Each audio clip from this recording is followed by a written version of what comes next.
What's up YouTube, it's Dazbat here doing another vlog, and this one is a rant. It is a complete and utter rant that I'm going to do. If you can hear things going on in the background, it's because my Facebook is going crazy with messages and God knows what else, so I apologise in the future. Okay, so here is the thing. For the last I want to say month, I've had a persistent cough. It has been driving me crazy, like literally. It only happens on the night time.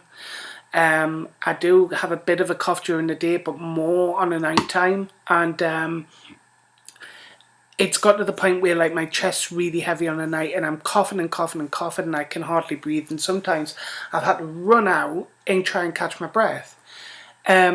And I knew I needed to do something about it, but it's just getting the time to go and see somebody. And, you know, working 40-minute drives, you know, being self-employed, I can't just drop everything to go and see the doctors. So in the government's infinite wisdom, what they've done is a lot of the hospitals in the UK, they've shut down their A&E departments, accident and emergency.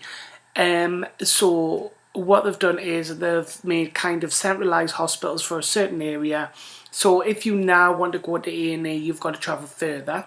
That's one thing they've done for a start. But in secondly, what they've done is set up drop-in centres, which they are now classing as urgent care cases. So what was the point of A&E? You know, well, actually, I'll tell you what the point is because I've just found out. So you may find out that this is going to be predominantly a rant about the NHS.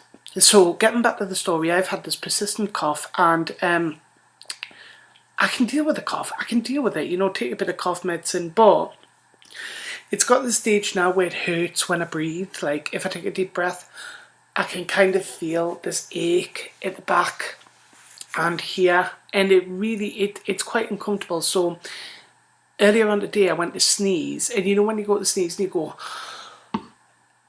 and the pain was so bad. And last night I've got Dazbat dog here, and he's been a bit of a pain because he keeps licking his paws, and I don't know why, because he's got no reason to lick them. So as I was saying, what was I saying?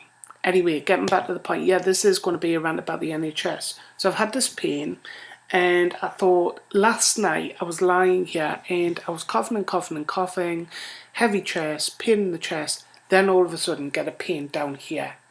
Like a really, really bad pain. Honest to God, the only way I could describe it is that if you had a bear, like, you know, like the expression a bear hug, like a great big grizzly bear has just grabbed me, cracked all my ribs and just flung me in the corner. That was literally how I felt. I had to take myself off to bed because I just felt so ill. And then I woke up this morning and it was gone, apart from this nagging pain, you know, in the shoulder blades and kind of a bit on the front. So because I couldn't get an appointment to see my GP, I thought I'll just go to the drop-in centre and hopefully they'll be able to point me in the right direction or tell me if it's, you know, whatever it is. So tonight I went, you know, to the drop-in centre. I had eaten, I went down there and I went in, and when you go in, there's a woman sitting at reception and she gives you, she doesn't ask what's the problem or anything, she just says fill that in and somebody will be around to see you. So you take this clipboard, you fill your details in, you tell them what seems to be the problem, and then you give it back to them. So I sat there and waited for about 10 minutes, and there was some other people waiting to be seen at the same time, and I heard this woman shout my name, you know, so I went in and she says, right, okay, what seems to be the problem?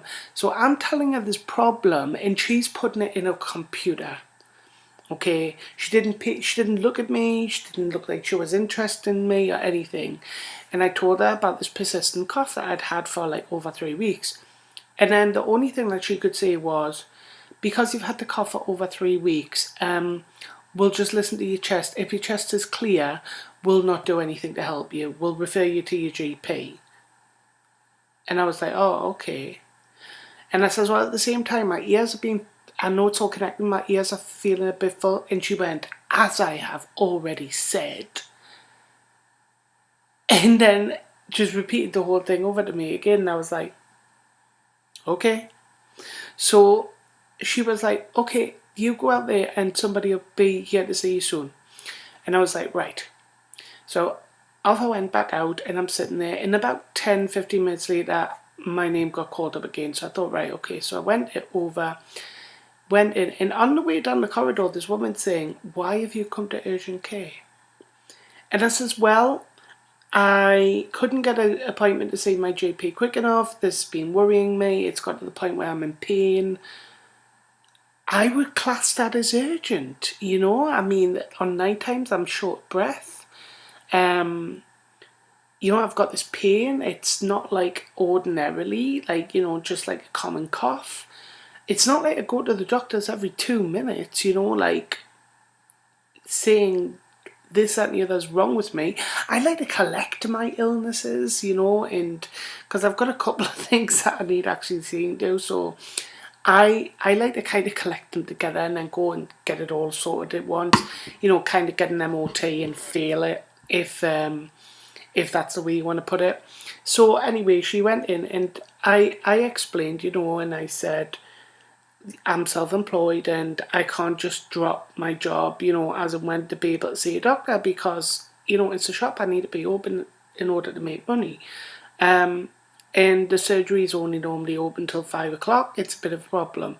So she just kind of reiterated and says, well, I'll listen to your chest, and if your chest is clear, you've got to go and see the doctor. And she went, you really shouldn't have come because it's an urgent care case. And I went, well, what's A&E for? She went, no, that's for very, very, very urgent cases. So can you define to me what is an urgent case and what is a very, very, very, very urgent case?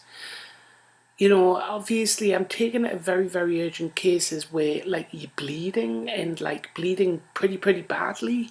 And an urgent case is like you're bleeding but you're not bleeding so badly. I don't know. It doesn't make any sense. So David Cameron and the rest of the government, what have you done? You know, is it the NHS wasn't bad enough already? You've just made it like 10 times worse. I am so confused now. So I need to go and see my doctor. Don't know when I can get an appointment. So what if I can't get an appointment, say, for the next month?